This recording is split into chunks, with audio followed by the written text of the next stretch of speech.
Hello, everybody. This is Frank with Iron Age News. It is Wednesday, May 14th. And I don't know where my glasses are. So if I'm squinting even more or opening my eyes crazily, it is not methamphetamine abuse. Quick story, and then we're going to get into the important story of Syria because I'm tired of hearing it on X. First and foremost, the aircraft, the 747 that the Qataris wish to give to President Trump is not for President Trump personally. It's to the office of the president. It counts as a gift. Yeah, it can count as a gift. He has to declare it. He is not going to keep it. It is going to go into the U.S. government's arsenal of vehicles for which the president has a use. And why is that? Because they have been waiting for the new aircraft, the new Air Force One, since 2015. Real quickly, the timeline of events, 2010 to 2014. This is directly from the internet, and I have no reason to believe this. The U.S. Air Force, and this is why you need to fire everybody in the Pentagon, 2010 to 2014, U.S. Air Force begins preliminary studies to replace the aircraft. And that airplane has been in service since 1990, okay? And its optimal service period was 2025, which is now. January 2015, the Air Force officially announced that they would use the 747, which is what we've always used since 747s have been available, as the next Air Force One platform. 4 years to decide to use the platform that we used, as it's the largest American-made aircraft. There's nobody else making commercial aircraft in the United States but Boeing. Think about the retardation level. 2017, the government negotiated a revised deal with Boeing for two 747s, originally built for a Russian airline that went out of business, and they would be converted to the presidential model. The presidential model has a different interior. It has a bunch of additional advanced avionics and countermeasures, things of that nature. And into 2018, the final contract was signed with Boeing for $3.9 billion. And yet, the aircraft is still not around. 2021 to 2024, the development was hampered by delays, labor shortages, parts issues, and management problems within Boeing's defense division, most assuredly because the aircraft should have been built in the commercial division and then heavily modified. But who's to tell you? Because the 747 was going out of service all through this time. In general, they stopped making them a few years ago. More and more cash flubbery, as we would say. So maybe the one that the United States is going to get maybe will show up in 2027 or later. Boeing has taken, they say, $2 billion in losses on the contract. Maybe Boeing is a lying bunch of shitheads. Okay? They should have been able to build the plane much faster. And it's a nonsense story. This aircraft would be doing what I just said would be. The plane would be taken somewhere. They will go over it with a fine-tooth comb to make sure there are no bombs, no tears, no nothing that would make the thing drop out of the sky. And then the modifications would be made probably without any real issue or billion-dollar price tag, and we'll all be happy. And that also means that the other people who will use it after President Trump will have access to it. If I see one more stupid person telling me Trump is getting his own airplane, he is kind of, but only while he's president. He does not take it home with him. Donald Trump owns his own airplane, which I think at one point he wanted to use instead of using Air Force One because he trusted it more. I forget what it is. I think it's I don't think it's a Boeing. I think it's a DC something. But the fact of the matter is, man has his own plane. Okay, so he's going to go back to that plane afterwards. So that averts the crisis of the Trump 747. It is a gift from the royal family of Qatar. and probably because the Great Father decided not to kill them in their beds, which is what was going to happen if Qataris continue to sponsor state-run terrorism. Qataris are the number one financier outside of Iran for terrorist operations. And as they know from past news conferences, the Israelis were thinking about murdering a few of them in their beds just to teach them a lesson. I'm all for it. You want to play in a big boy pool, you have to expect certain things to happen. So now let's talk about the important thing. Is there going to be a new Syria? Is it going to be a kinder and better Syria? Because as we are hearing about this new Syria coming about, we are also hearing from things like Gatestone, which they are probably right. They don't lie about a lot of things, that the terrorist warlord who is now the president wearing suits and everything has his boys out there killing Christians and Alawites and Druze and everybody who's not a standard Islamic, right? So they're still having those issues. Even as we move forward, the president of the United States, Donald Trump, has decided to remove the embargoes against the people of Syria. And we will be removing our armed forces for real this time from Syria. Now, people are going to say, oh, well, this is to suck up to the Turks. Absolutely not. The big reason will be readily apparent to you in a minute as I go through what has occurred, okay? All right. Those of you who are aware, President Assad lost control of the country a decade ago, probably, or more, and has been basically just feathering his nest, as they say. Sorry, not patting his bank account. He's feathering his nest with his oil money until he had to blast off for points unknown, which are known, but you know what I'm saying. So the old civil Syria, which is ravaged by civil war, fractured by foreign militias, and basically abandoned by diplomacy, is supposedly over. In its place, we are going to see a new, yet very real rise of this President al-Sharaz transitional government, okay? And that has created what just a year ago was impossible, all right? So we have a window for peace. What makes it all the more important is the Arab League is stepping in and starting to function like an organization. So the Saudi Arabians, the Jordanians, and the Emiratis are all getting behind this and trying to make this thing work correctly for them. And the icing on the cake for them is the Kurdish PKK not only demilitarized, but disbanded their entire operation. The PKK, which is a Kurdish independence group, has decided to work towards peace in a peaceful manner and will not be engaged in warfare over the 4 countries that it's normally engaged in, which is a gigantic bonus. And what I think brought about President Trump's decision to lift the U.S. embargo. But honestly, I think he would have had to lift it anyway legally, because the embargo was against the Assad regime. It wasn't just a John Doe, whoever's in charge of Syria, that the United States doesn't like. So it's been lifted, and they're starting to withdraw troops. Funny that we're going to say that, because the last time President Trump withdrew troops from Syria, General Milley prided himself on not withdrawing troops from Syria. But that's because he was a traitorous piece of shit, and that's how things go. So this is not a capitulation to this warlord guy. It's a recalibration. You're seeing Trump's statecraft in this. He is making people like Mohammed bin Salman go out there in the front, and they're like, oh, he's sucking up to MBS. MBS needs a couple of W's.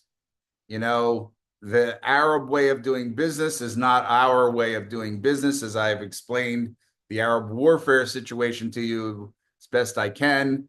That's not true, but I've explained it to you.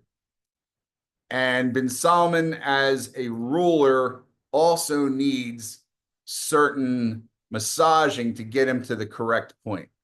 The Jordanians involved, the Emiratis are involved. You have the most civilized of the tribes right there, okay? Trust me. And Egypt is there. What are you going to do? Okay.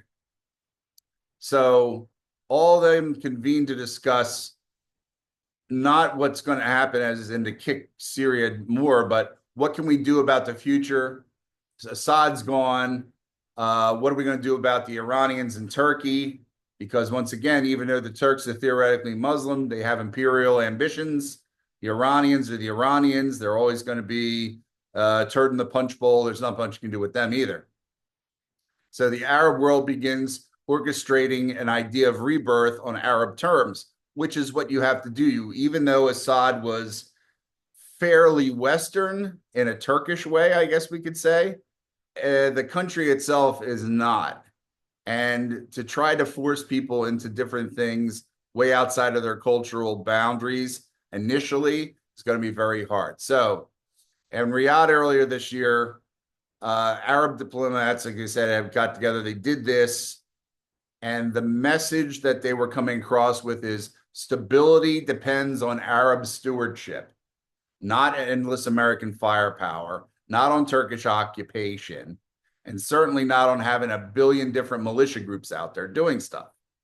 Okay, so and it was a good quote from the Saudi foreign minister, which was, "Peace is not inherited; it is constructed." So May 12th, after this meeting, on May 12th, the PKK formally disbanded after 40 years of armed struggle, 40 years of warfare. The decision was not made in Ankara, okay, but was inspired by Abdullah Öcalan himself, who says we're going to take democracy over the gun. Obviously, he saw there was a window of opportunity there, and 40 years is a long war, people. It's a long war, okay? So now Turkey may benefit from the calm. Don't get any like ideas about this. This is not a Turkish victory. It's a regional pivot away from insurgency and towards an Arab peace process, which does not get itself involved in bowing down to Erdogan. Erdogan, like I said, if there's ever a good book written about him, let's find it, let's read it. The man has been everywhere. He is a man for all seasons and a villain for most, right? So this comes down about PKK. The very next day, Trump makes it a real defining move. He's lifting the sanctions on Syria and announces the beginning of the U.S. military withdrawal, because we used to link up mostly with PKK or other Kurds, as it was, to fight with the ISIS and everybody else. But the ISIS guys are now kind of in charge, so what are you going to do, right? That issue is, what did Trump ask for, okay? And you're not going to hear this a lot because they're just always telling you he's a tool of Turkey. He asked the al-Shara government to assume control of the ISIS detention centers in northeast Syria, that the foreign terrorists, mostly Palestinians, be deported back to their own countries, and that Syria considered joining the Abraham Accords. Okay, they're saying it's a normalized relations with Israel and further integration into Arab life.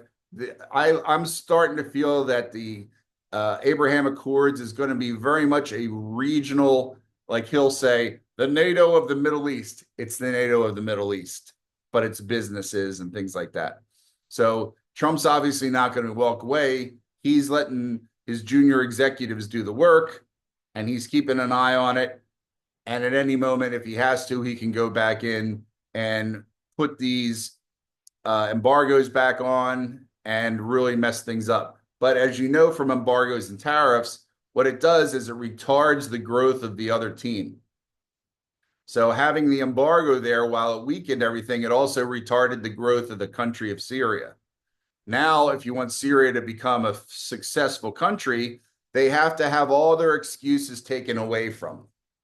So well, we could have done that, but we were under an embargo. That goes out the window. We could have done that, but we're not so smart and we hate the Americans. Well, go talk to the Saudis, go talk to the Jordanians. They're going to get more of an Arab feel, but it's more of an I guess you could say a secular Arab world, which is what we really want. You want an Arab world that's not pushing militant Islamo-fascism on everybody. You want an Arab world that occasionally has a drink and eats a pork sandwich when I'm not looking. Those are the Arabs we want. We do not want the ones that we have in the United States and in England and in Ireland. So this is what's going on there. The problem that they had, like they said, with these detention centers, which were not 100% ours to start with, this is where all the hardcore assholes were tied up from this war. Now, if they agree to all this, it's one less thing that you can drag on to President Trump about these detention centers, which is fine. But, you know, people are going to do what they're going to do. Should they have some Nuremberg-style trial? Yeah, I guess they should once they can figure out how to get the power plant to work and keep the lights on for more than 35 minutes. I would say, yeah. That was what I learned over the week, the last few days. If you haven't seen shows, we had the Southern Hemispheric Security Conference down at Florida International University. The Gordon Institute and Southern Command put it on. A lot of stuff went on there. Not so much this way, but you can see some of the things that you like or dislike in these kind of events. I suggest if you have these available near you and you're even remotely interested in how the world works, a lot of times they're free. A lot of times they're way underpriced for the quality of people that you're going to have do the speaking. It's up to you. Figure out your own life, right? So we're still going to have problems. We're still going to have some very dark situations, okay? The HTS, which is the Hayat Tahrir al-Sham, and other rogue elements are still killing Christians. They're still killing Druze and other minorities. Sectarian atrocities, okay? Because these are ISIS types. They love doing this kind of stuff. So what is going to happen very quickly is the new government of Syria is going to have to get a leash on some of its star pupils from just weeks ago. This is going to be important because never do you usually see, is that a term? Never do you see an insurgent Islamo-fascist organization turn around and become mom pot kettle overnight and then shit can all of their throat cutters. This is what has to occur right now in Syria for this thing to continue. We see one more headless Christian baby. We see one more Druze lady raped 72 times and then have a grenade stuffed up her ass. These things have got to stop. And if they don't stop right away, these guys are going to have to be taken somewhere, tried, convicted, and hung. All right? Or whatever is the most embarrassing death you can have as a Muslim. So we need to get the Arab peacekeepers in there. They are there. Let them build the backbone of that situation. It's much easier for them to sympathize, empathize, whatever with them than our boys. And also, if you're used to hating the Americans, now you can learn how to hate the Saudi Arabians, right? And also, the funding is now conditional, which is we hear about any of this stuff, you're not going to get any more money, which means no more Mercedes, no more Rolex, no more trips to the boom boom room, none of that stuff. It all goes away. And hopefully develop this as a multi-faith oversight body, like a Human Rights Watch type thing, except one that's actually doing their job. So this will all be taken care of. And in that, as they said, the Trump administration is considering Magnitsky sanctions on any military leaders responsible for these abuses, which takes you back to you were rightfully tried, found guilty, and hung. All right. So, like I said, the Abraham Accord is a tasty little morsel to hang in front of them because they would have to comply with all this type of stuff to even be considered to be put into that. All right. And it's something they should be working towards because now this guy realizes with all this open arms stuff, he can't be a dickhead military dictator the way he wanted to. I know you guys are all going to say, oh, yeah, he can, blah, blah, blah, free Palestine. No, because the guys who would normally sponsor him with weapons and supplies and everything else are out of the picture. They are all out of the picture, except for Russia and China. And if Russia and China were seen supplying enemies of all the Arab states and Turkey with weaponry and bad intent, they wouldn't have a corner to sell their products on anywhere in the world. All right. So let's look at this. Let's give it a chance. I know everyone's going to still stick in on this stupid Trump in the fucking airplane and how that made his vote change.